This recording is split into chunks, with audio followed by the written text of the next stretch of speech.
Ever felt stuck with a Trustpilot review that no longer reflects your true feelings or contains outdated information? Don't worry, because this video will show you exactly how to edit your Trustpilot profile and reviews, ensuring your feedback is always relevant and up-to-date in just 90 seconds. First, head over to Trustpilot's website and log into your account.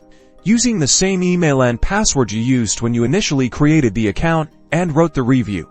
Find your way to your profile page, usually accessible by clicking on your profile picture or name in the top right corner. Once you're logged in, then select My Reviews from the options. This will display all the reviews you've written. Now, locate the review you want to modify. Look for an edit icon, which might be a pencil icon or 3 dots. Next to the review, click on it, and you'll be presented with options to either edit or delete the review entirely. If you choose to edit, you'll be taken to a screen where you can change your star rating, add or remove text, and update your overall sentiment. Make the necessary changes to accurately reflect your current experience. Once you're satisfied with your edits, click the Submit or Save button.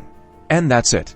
Your updated review will now be live on Trustpilot, reflecting your current thoughts and experiences. See, it's that simple to keep your feedback relevant and informative.